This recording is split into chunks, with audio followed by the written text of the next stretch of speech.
Chapter 8. Number 1. Exercise.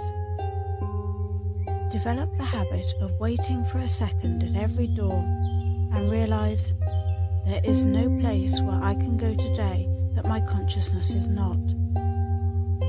Number 2. We live by consciousness, not by effect. Number 3. If there is not enough love in your life, it is only because you are not loving enough.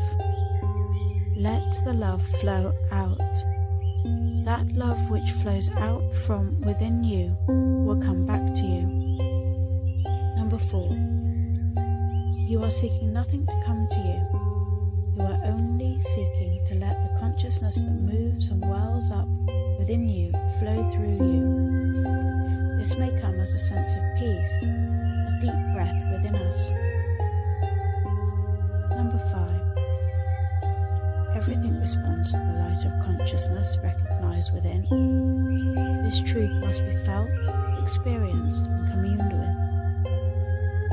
Number 6. Consciousness is not a healer of disease. Consciousness is an infinity of being.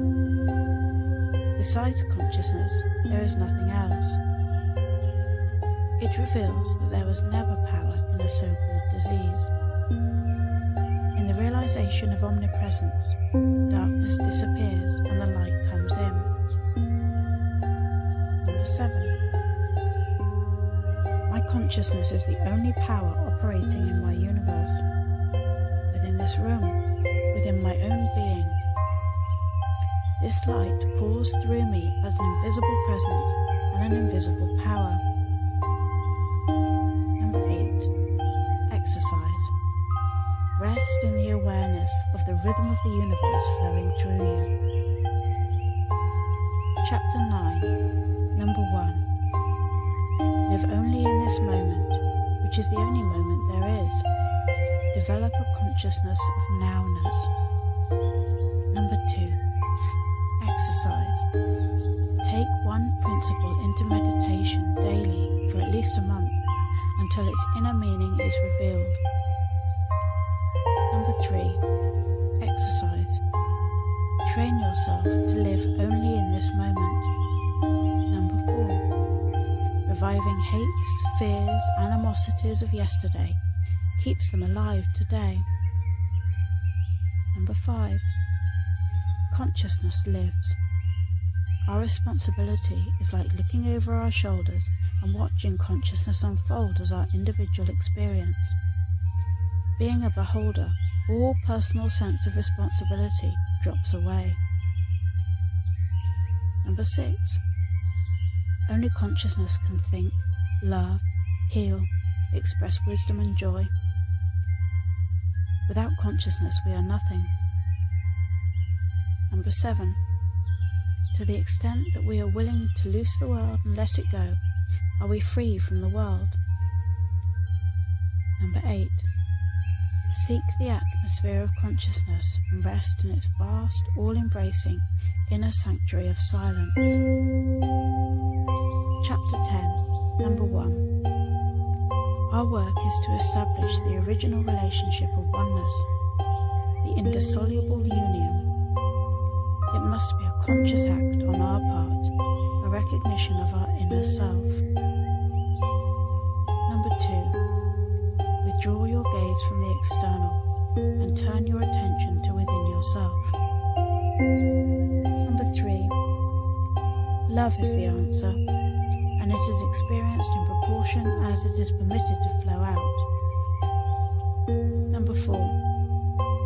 Many miracles may occur in our experience, but only those who are sufficiently attuned to behold them will be conscious of what happened.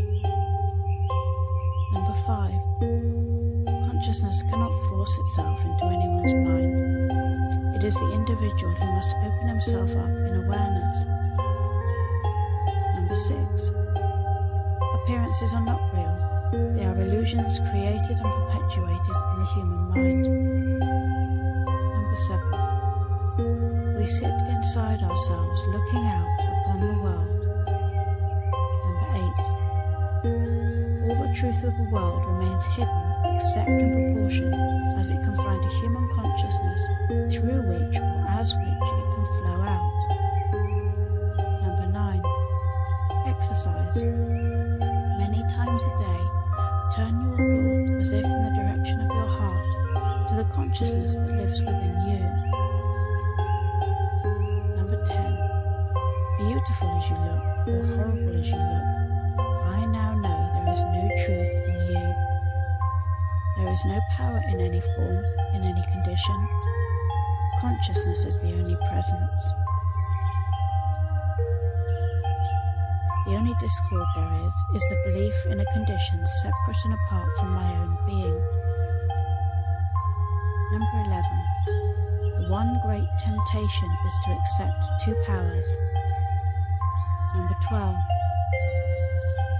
Seek first the realization of this inner kingdom and be a beholder as the outer things are added to your experience. Number 13. The goal of life is to be consciously one with our true self. The way is through inner contemplation. The means is the universal love of self. This completes our study guide for practicing the presence.